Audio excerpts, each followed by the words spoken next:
Assalamualaikum, kembali lagi di channel Legowo Story. Sebelum lanjut ke videonya, mohon bantuannya untuk subscribe channel ini. Terima kasih. Yu Jiameng dan Huo Feng, keduanya seperti anak domba yang tinggal di sini saat ini. Mereka hanya bisa melihat Gao Qisheng berjalanlah ke arah mereka sambil mencibir. Huo Feng, kita tidak boleh membiarkan binatang ini mencemari kita, bahkan jika kita mati. Saat Yu Jiameng berbicara, dia menggigit lidahnya sendiri.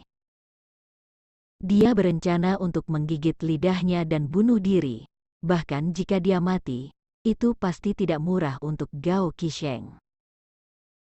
Huo Feng mengangguk, dan tiba-tiba menggigit ujung lidahnya.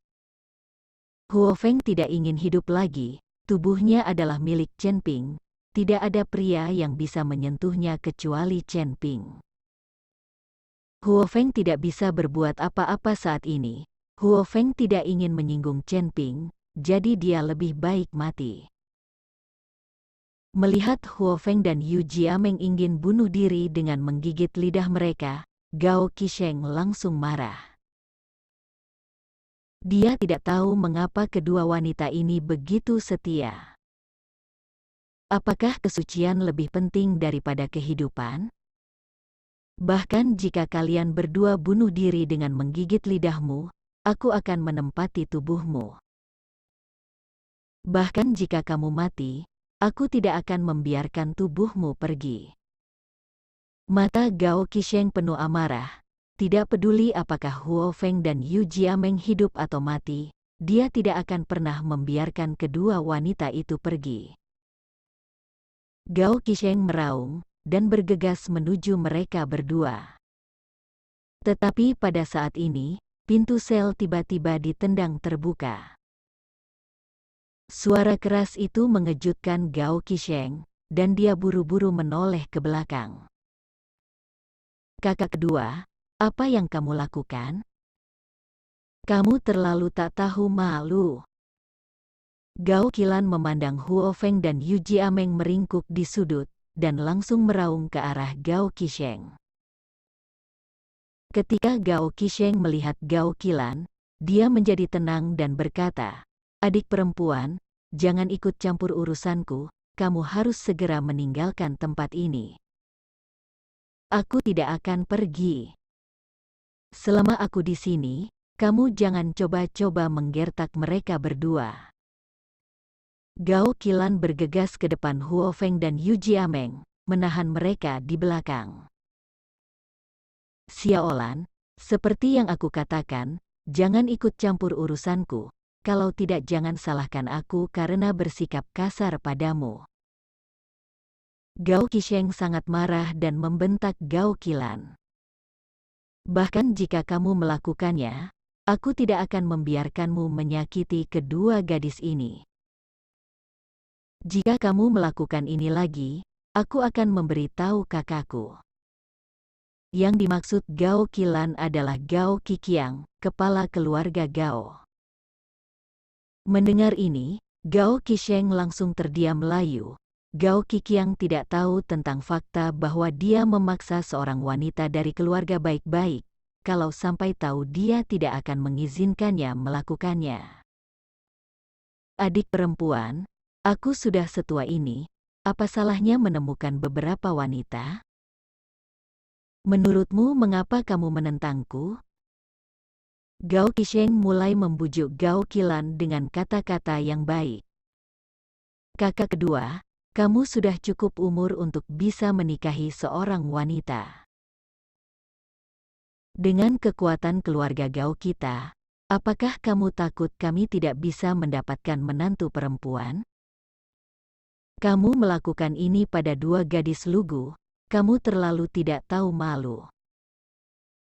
Gao Qilan memelototi Gao Qisheng. Melihat tatapan marah Gao Qilan, Gao Qisheng akhirnya menghela nafas tak berdaya, berbalik dan pergi. Setelah Gao Qisheng pergi, Gao Qilan menoleh untuk melihat Huo Feng dan Yu Jiameng lalu berkata, "Jangan takut, kalian berdua akan baik-baik saja. Terima kasih. Huo Feng dan Yu Jiameng berterima kasih kepada Gao Qilan. Tidak perlu berterima kasih padaku, jika bukan karena kakak kedua saya, kalian tidak akan seperti ini. Kalian ikut denganku dan tinggal di mansionku untuk sementara, jadi kakak keduaku tidak akan berani main-main, kata Gao Qilan, membawa Huo Feng dan Yu Jiameng keluar dari penjara bawah tanah. Tapi ketika dia sampai di pintu, dua penjaga menghentikannya. Nona, tuan muda kedua telah berbicara, dan kedua wanita ini tidak akan diizinkan meninggalkan ruang bawah tanah. Seorang penjaga berkata dengan cara yang sangat memalukan. Pergi, kata Gao Qilan dengan dingin. Nona, jangan mempersulit kami, atau tuan muda kedua akan membunuh kami. Penjaga itu tampak menyedihkan. Kakak kedua bisa membunuhmu, kamu pikir aku tidak bisa? Seperti yang dikatakan Gao Qilan, dia meletakkan pedangnya di leher penjaga itu dalam sekejap. Kali ini, kedua penjaga itu menjadi pucat karena ketakutan, dan mereka tidak berani menghentikannya lagi.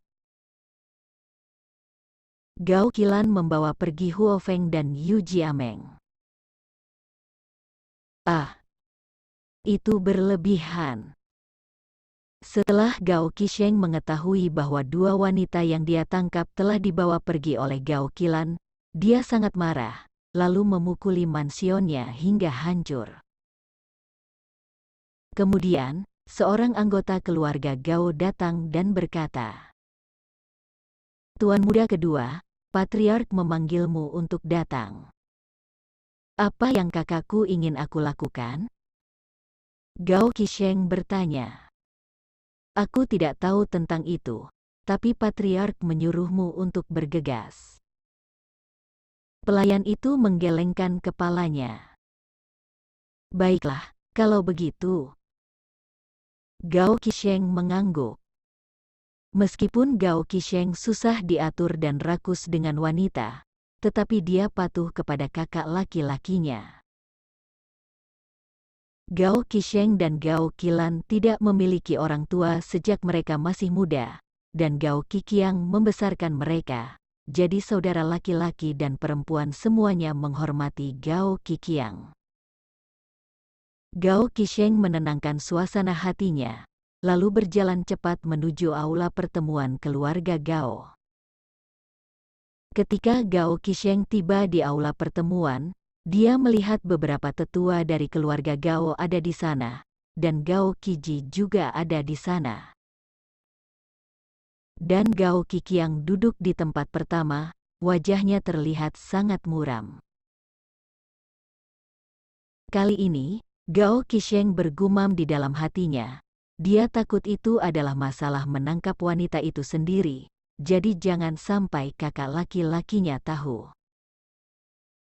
Setelah Gao Qiqiang melihat Gao Qisheng datang, dia berkata, Oke, Xiao Zeng juga ada di sini. Mari kita semua berbicara tentang perubahan terbaru di ujung utara. Kemudian, The Great Elder bangkit dan melaporkan. Patriark, saya telah mengirim orang untuk menyelidiki beberapa hari ini.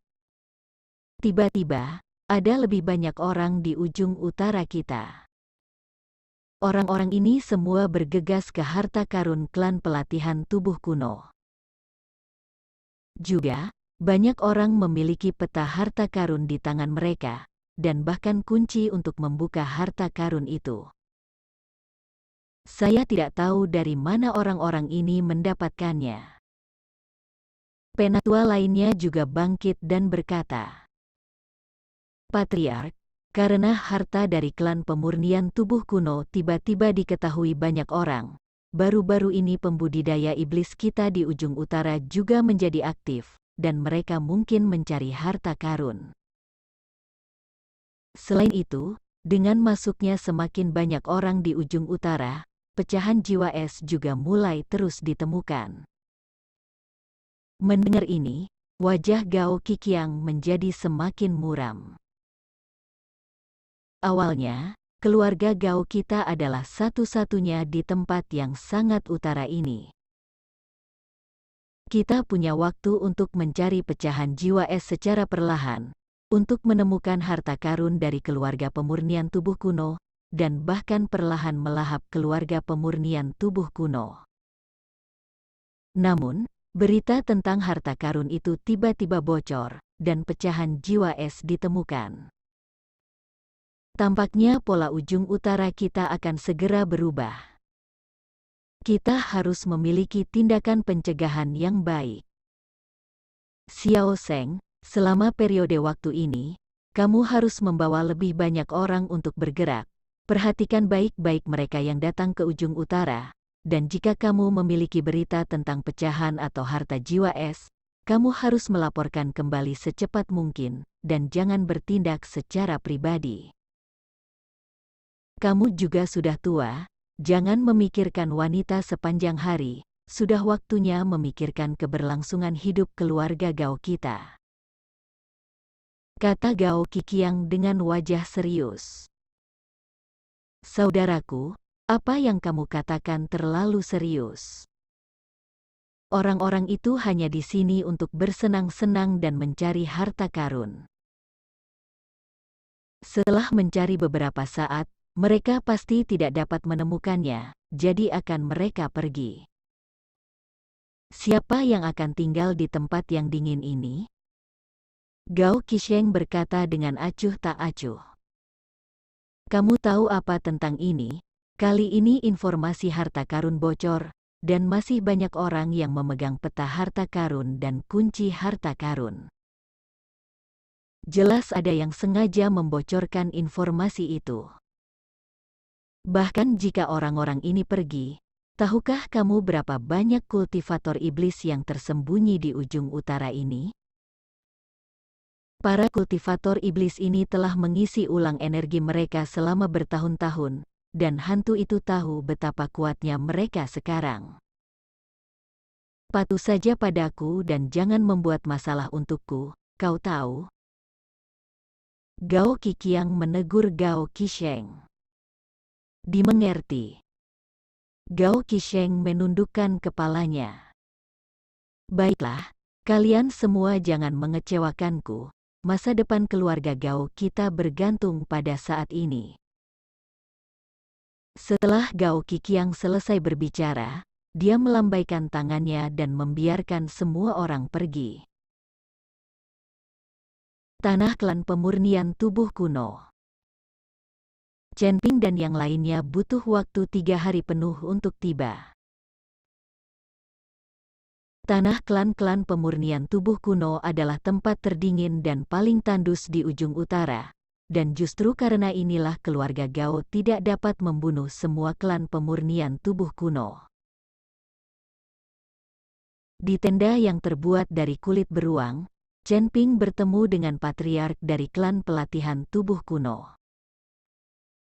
Sang patriark berkulit gelap, terlihat sangat kurus, dan sepertinya dia sakit. Namun, menilai dari aura yang terus-menerus terpancar dari patriark, kekuatan patriark sangat kuat, tidak seperti yang terlihat di permukaan. Patriark, saudara Wat dibawa kembali olehku, dan aku meminta patriark untuk menghukumnya. Wagang mengikat Wat, lalu berlutut di depan patriark. Tapi sang patriark tersenyum tipis dan melangkah maju untuk melepaskan tali di tubuh Wat. Adegan ini membingungkan Wagang, dan bahkan Chen Ping sedikit bingung. Wat ini mencuri peta harta karun, menjualnya di mana-mana, dan menyebarkan berita harta karun dari klan pemurnian tubuh kuno. Bahkan jika itu bukan kejahatan besar, harusnya Wat pantas mendapat hukuman mati. Tapi sang patriark benar-benar membantu Wat melepaskan talinya. Wagang mengikuti patriark dengan sungguh-sungguh dan berkata, "Patriark, Wat mencuri peta harta karun dan menjualnya dengan sembrono. Menurut aturan klan, dia harus dihukum. Meskipun dia adalah adik laki-lakiku, aku tidak akan pernah melakukan favoritisme. Sang patriark tersenyum ringan dan berkata, "Bangun, penjualan peta harta karun oleh Wat adalah izinku." Kata-kata patriark itu langsung membuat Wagang tertegun. Dia tidak mengerti, karena patriark mengizinkannya, mengapa dia meminta dirinya untuk membawa seseorang kembali untuk menangkap Wat. Chen Ping memandangi sang patriark, dan tiba-tiba sepertinya mengerti sesuatu. Sementara itu, Wat tersenyum pada Wagang lalu berkata, "Saudaraku, patriark memintaku melakukan ini. Jika tidak, dengan kemampuanku, peta harta karun bisa dicuri. Sekarang setelah peta harta karun dijual, banyak orang berduyun-duyun ke ujung utara, dan kami telah menghasilkan banyak uang." Wagang benar-benar bingung dan bertanya, "Patriark, apa yang terjadi di sini?" Sang patriark menjelaskan secara detail. "Wagang, kamu juga tahu bahwa sumber daya klan pemurnian tubuh kuno kita semakin berkurang, dan kekuatannya cepat atau lambat akan ditelan. Bahkan harta karun itu tidak dapat kita simpan atau kita sembunyikan. Jika klan pemurnian tubuh kuno kita ingin terus bertahan di ujung utara, satu-satunya cara adalah mengubah pola struktur di ujung utara. Hanya dengan cara ini kekuatan yang bersembunyi di kegelapan di ujung utara juga akan muncul. Dengan cara ini, klan pemurnian tubuh kuno kita dapat bertahan dalam kekacauan. Dan jika kita ingin membuat situasi di ujung utara bergolak, kita perlu membuat cukup godaan. Kalau tidak, siapa yang akan datang ke tanah yang dingin dan tandus ini? Dan godaan ini adalah harta dari klan pemurnian tubuh kuno kita. Jadi aku meminta Wat untuk mengambil peta harta karun yang tidak lengkap dan menjualnya di Kabupaten Jialing. Dengan cara ini, banyak orang akan menginjakan kaki di ujung utara untuk menemukan harta karun. Pasti akan ada konflik lada saat itu. Ada kekacauan di ujung utara, dan hanya klan pemurnian tubuh kuno kita yang memiliki kesempatan.